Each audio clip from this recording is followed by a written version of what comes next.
Hanumanthanna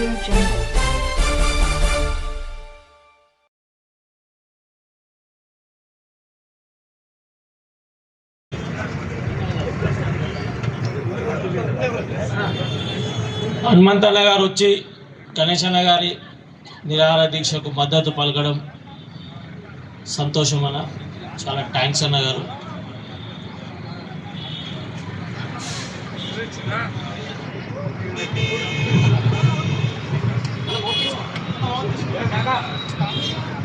hello, Telangana ఉద్యమ కవి గాయకుడు ఎవడి పాలైందో తెలంగాణ, ఎవడేలుతున్నారో తెలంగాణ అంటూ 10 సంవత్సరాల టిఆర్ఎస్ పార్టీ పైన నిరంతరం ప్రశ్నించినటువంటి కవి గాయకుడు, ఈ తరం అభినవ గద్దర్, బహుజన యుద్ధ నౌక డాక్టర్ ఏపూరి సోమన్న గట్టిగా చెప్పలతో స్వాగతం.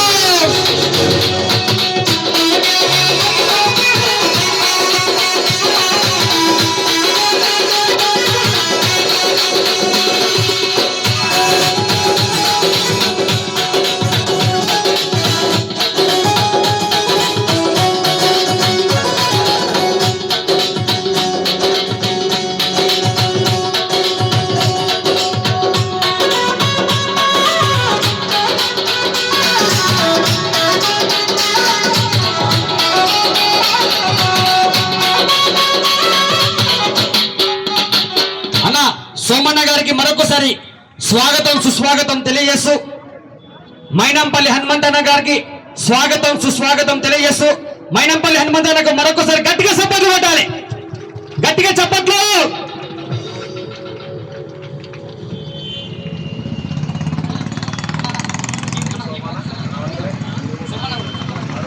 వేదికకు విచ్చేసిన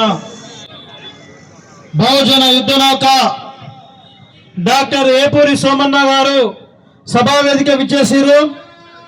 తెలంగాణ రావడానికి ముఖ్య భూమిక పెద్దలు పూజలు బహుజన యుద్ధ నౌక డాక్టర్ ఏపూరి సోమన్న గారికి స్వాగతం సుస్వాగతం.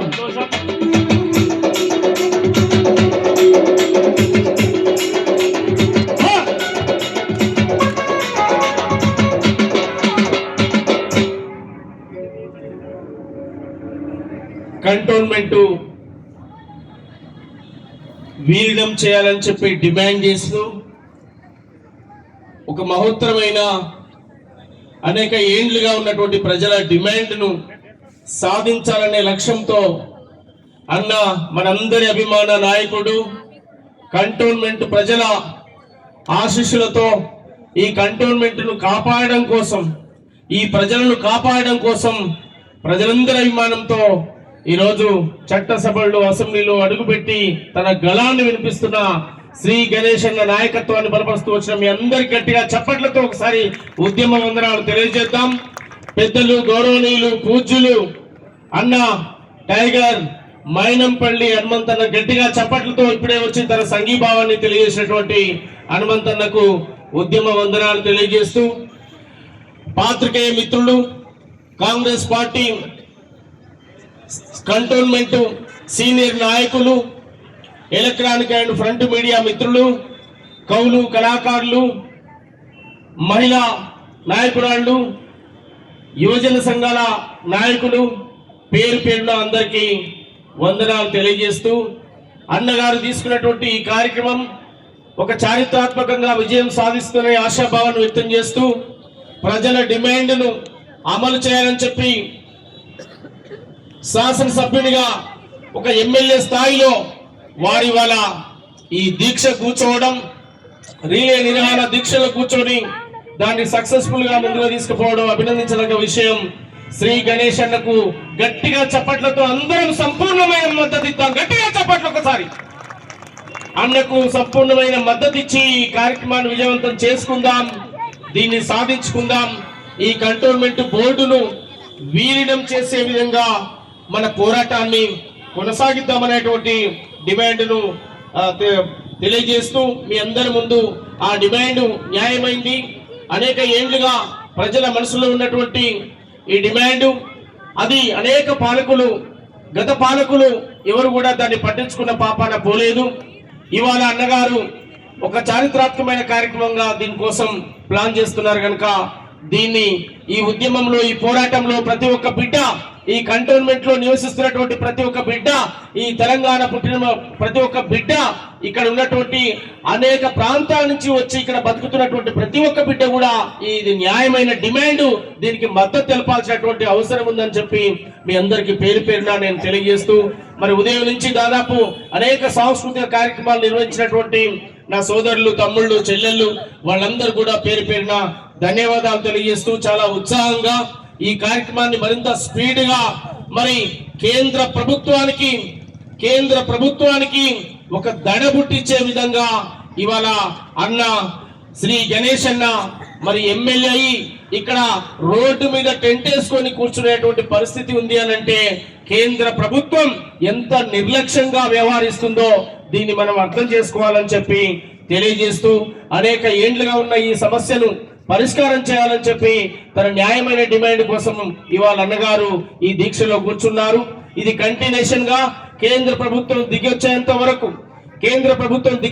వరకు ఈ కార్యక్రమాలు కొనసాగుతాయని చెప్పి కూడా ప్రకటిస్తా ఉన్నాం. కనుక దయచేసి పెద్ద ఎత్తున నా తల్లులు, నా ఆడబిడ్డలు, నా అక్కలు, చెల్లెళ్ళందరూ కూడా ఈ కార్యక్రమంలో మద్దతు పలకాల్సిందిగా కోరుతూ గట్టిగా చప్పట్లతో ఒక్కసారి శ్రీ గణేష్ అన్న నాయకత్వం అందరూ పిడికిలు బిగించి అనాలి, తల్లి చెయ్యి పైకెత్తాలి. శ్రీ గణేష్ అన్న నాయకత్వం వర్ధిల్లాలి. విలీనం చేయాలి కంటోన్మెంట్ బోర్డును, విలీనం చేయాలి కంటోన్మెంట్ బోర్డును, న్యాయం చేయాలి కంటోన్మెంట్ ప్రజలకు, న్యాయం చేయాలి కంటోన్మెంట్ ప్రజలకు, నశించాలి కేంద్ర ప్రభుత్వ నిర్లక్ష్య వైఖరి, కేంద్ర ప్రభుత్వం నుండి వైఖరి నశించాలి. శ్రీ గణేష్ అన్న నాయకత్వం వర్ధిల్లాలి, శ్రీ గణేష్ అన్న నాయకత్వం వర్ధిల్లాలి, రేవంత్ అన్న నాయకత్వం వర్ధిల్లాలి, హనుమంతన్న నాయకత్వం వర్ధిల్లాలి, మైనంపల్లి హనుమంతన్న నాయకత్వం వర్ధిల్లాలి. ప్రియమైన నా అక్కలు, నా చెల్లెళ్ళు, నా అన్నలు, నా అయ్యలు, నా తమ్ముళ్ళు పెద్ద ఎత్తున ఇక్కడికి తరలి రావడం చాలా సంతోషించదగ్గ విషయం, గర్వించదగ్గ విషయం. ఒక విషయం తెలియగానే మా నాయకుడు ఏదో ఎలక్షన్లు వచ్చినప్పుడు మాత్రమే ఏదో అడావుడి చేసిపోయేటువంటి క్యాడర్ ఉంటారు, లీడర్లు ఉంటారు. కానీ ఇవాళ ఒక సినిమాలో ఇంటే మనం డైలాగ్, అన్న నడిచొస్తే మాస్, అన్న నిలిచి ఉంటే మాస్ అనేటువంటిది. శ్రీ గణేష్ అన్న ఎక్కడ నిలబడ్డా మాసే. ప్రజలు నిరంతరం ప్రజల వెంట ఆయన వెంట ప్రజల వెంట ఆయన వెంట ప్రజలుండేటువంటి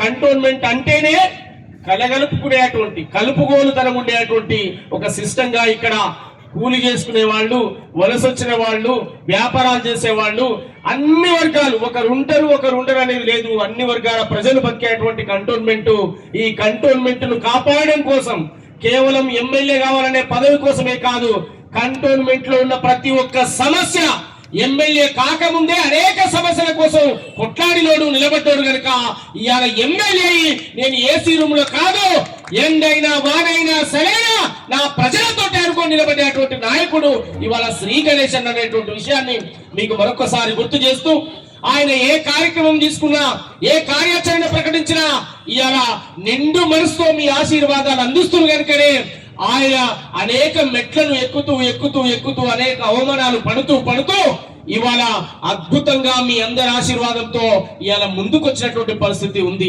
అనేక ఓటములు, అనేక కష్టాలు, అనేక కన్నీళ్లు, అనేక అవమానాలు ఎన్ని వచ్చినా కూడా ఇవాళ కంటోన్మెంట్ ప్రజల కోసం చివరి వరకు పోరాడతా తప్ప వెనుకకు పోయే సమస్య లేదని చెప్పి ముందుకొచ్చి ఇవాళ నిలబడ్డటువంటిది ఒక చారిత్రాత్మకమైనటువంటి నేపథ్యాన్ని కూడా మనం గుర్తు చేద్దాం. ఆయన రాజకీయ నేపథ్యం, ఆయన రాజకీయ అండదండలు, ఆయన రాజకీయ పలుకుబడి ఏదో పేరు ప్రతిష్టలతో వచ్చినటువంటి నాయకుడు కాదు, గ్రౌండ్ల నుంచి వచ్చినటువంటి వాడు, ప్రజల కష్టాలు కన్నీళ్ల నుంచి వచ్చినటువంటి వాడు తప్ప రాజకీయ వారసత్వం ఉందో లేకపోతే ఏదో పైరోగాలు చేసి వచ్చేటో రాత్రే మారి వచ్చినటువంటి వాడు కాదు. గెలుపైనా ఓటమైనా కంటోన్మెంట్ ప్రజల కోసం నిలబడ్డాడు కనుక ఇవాళ బాజాప్తుగా ప్రజలు నిండు మనసుతో ఆశీర్వదించినటువంటి విషయాన్ని మనం మర్చిపోద్దని చెప్పి నేను గుర్తు చేస్తా ఉన్నాను. తను ఎమ్మెల్యేగా లేనప్పుడే కలిసి పనిచేసి ఇట్లా కార్యక్రమం ఉంది, ఒక మీటింగ్ పెడుతున్నా తమ్మి రావాలన్నప్పుడు అనేక సందర్భాల్లో మరి అన్నా తమ్ముడని ప్రేమ అనుబంధం మా ఇద్దరి మధ్యలో ఉంది. నాకు అన్నయ్యతాడు, ఆయన మీద గౌరవంతో ప్రతి కార్యక్రమానికి అటెండ్ అయినటువంటి నేపథ్యం ఉన్నది. ఇవాళ కాదు, రేపు భవిష్యత్తులో కూడా ఖచ్చితంగా కలిసి పనిచేస్తాం. ఇంకా భవిష్యత్తులో ఉన్నతమైన స్థానానికి మా అన్నగారు వెళ్ళాలంటే మీ అందరి ఆశీర్వాదం ఉండాలి. ఆయన మీ అందరి ఆశీర్వాదం తీసుకొని ఆయన ఐశ్వర్యవంతుడు కావాలనే ఆలోచన కాదు, తిరిగి సేవ చేయాలనేటువంటి ఆలోచనే తప్ప ఆయన పదవి ఉందని ఇంట్లో కూర్చునే మనిషి కాదు. అది మీకు తెలుసు. ఇవాళ కంటోన్మెంట్ ప్రజలు ఈ బోర్డును విలీనం చేస్తే ఇక్కడి ప్రజల యొక్క అస్తిత్వం, ఇక్కడి ప్రజల యొక్క ఆత్మగౌరవం ఇవాళ రాష్ట్ర ప్రభుత్వం కానీ తెలంగాణ గడ్డకు చెందాలి, తెలంగాణ గడ్డకు దక్కాలి. ఈ కంటోన్మెంట్ యొక్క ప్రజల ఆస్తి ఈ ప్రజల పరం కావాలి.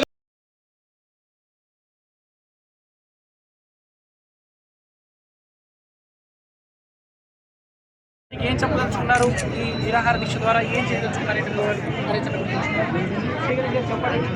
ఏదైతే ఇప్పటికే ఇటు ల్యాండ్ అవుతుంది, మనకు రావాల్సిన సర్వీస్ ఛార్జెస్ వస్తుంది, మనకు 3.5% రిజిస్ట్రేషన్ ఫీజు తగ్గుతుంది. అదే కాకుండా కార్పొరేషన్ నుంచి కోట్లాది రూపాయల నిధులు వస్తుంది. కాబట్టి అన్ని రంగాలలో అభివృద్ధిని కావాలంటే కంటోన్మెంట్ని జిహెచ్ఎంసీలో విలీనం జరగాల్సింది. మీరు కంటోన్మెంట్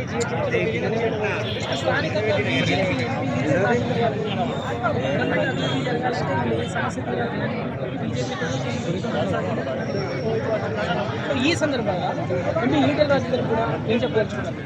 ఎంపీ ఈటెల రాజేందర్ గారికి ఈ ఏబిఎన్ ద్వారా మా కంటోన్మెంట్ ప్రజల నుంచి ఒకటే విజ్ఞప్తి, వారు కూడా ఒక బాధ్యత గల వ్యక్తి. వారు కూడా నాతో పాటు ఏ విధంగా అయితే బై ఎలక్షన్ అవుతుంది, వాళ్ళకేమో ఎంపీ జనరల్ ఎలక్షన్ ఉండే, రెండు ఒకటేసారి ఎలక్షన్ వచ్చింది. నాకు స్టేట్ గవర్నమెంట్ పంపించారు, వాళ్ళు సెంట్రల్ గవర్నమెంట్ పంపించారు. సెంట్రల్ మీద ఒత్తిడి తీసుకొచ్చి వారు ఇది విలీనం చేయాల్సింది పోయి నిన్న గెజిట్కి సహకరించడం చాలా బాధాకరమైన విషయం. వారు మంచోళ్ళు అనుకున్నాము, ప్రజలకు మేలు చేస్తారు అనుకున్నాము. వారు ఇట్లా రాచరిక వ్యవస్థని కొనసాగిస్తారని ఏనాడు అనుకోలే. ఖచ్చితంగా మా కంటోన్మెంట్ ప్రజలు ఎంత మంచోళ్ళకు మంచోళ్ళు, చెడ్డోళ్ళకు చెడ్డోళ్ళు. కాబట్టి వారు చేస్తున్న చెడు పనులకు సరైన రోజు సరైన బుద్ధి చెప్తారు. నా ఒక విజ్ఞప్తి మా కంటోన్మెంట్ ఉన్న బీజేపీ నాయకులతో కూడా, వారు కూడా ఎన్ని రోజులు ఇలాంటి పరిస్థితి ఉండాలి, కొనసాగించాలి, ఇది విలీనం చేయాలని వారు కూడా ఇందులో భాగస్వామ్యమై ఈ యొక్క దీక్షలలో ఈ యొక్క ఉద్యమంలో భాగస్వామ్యమై కేంద్రం మీద ఒత్తిడి పెట్టి ఈ విలీనం చేసే దశలో తీసుకెళ్ళడానికి వారంతా సహకరించాలని. వారే కాకుండా బీఆర్ఎస్ వాళ్ళు కూడా నిన్న మొన్న వేరే పర్సనల్ ఎజెండా మీద ధర్నాలు దీక్షలు చేసిరు. పర్సనల్ ఎజెండా కాదు, మనకు పబ్లిక్ బాగుండాలనే ఎజెండా ఉండాలి. కాబట్టి పబ్లిక్ బాగుండే ఎజెండా ఈ యొక్క విలీనం ప్రక్రియ. కాబట్టి కంటోన్మెంట్ మెర్జర్ మూమెంట్కి వాళ్ళందరూ తోడై మనం అందరం కలిసి ఢిల్లీ దాకా వెళ్ళైనా ఈ కంటోన్మెంట్ బోర్డుని విలీనం చేసుకుందాం. రానున్న రోజుల్లో కార్పొరేషన్ ఎలక్షన్ నిర్వహిద్దాం. రానున్న రోజుల్లో బ్రహ్మాండమైన నిధులు తీసుకొచ్చి బ్రహ్మాండంగా కంటోన్మెంట్ని సస్యశాలన చేసే విధంగా అందరు కదులుదాం.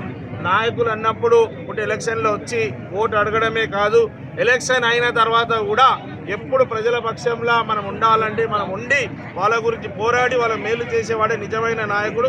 మంచి నాయకుడా చెడు నాయకుడా అని ఈటెల రాజేందర్ తేల్చుకోవాల్సిన సమయం. వారు అక్కడ ఢిల్లీకి వెళ్తారా, కుస్తీ చేస్తారా, వాళ్ళ కాళ్ళు మొక్కుతారా, ఏం చేస్తారా మా ప్రజల గురించి వెంటనే ఈ యొక్క 3-4 నెలల్లో ఏదైతే జిహెచ్ఎంసీ ఎలక్షన్స్ వస్తున్నాయో కార్పొరేషన్, దాంతోపాటు ఇది ఎలక్షన్ చేయాలనేదే మా డిమాండ్. కంటోన్మెంట్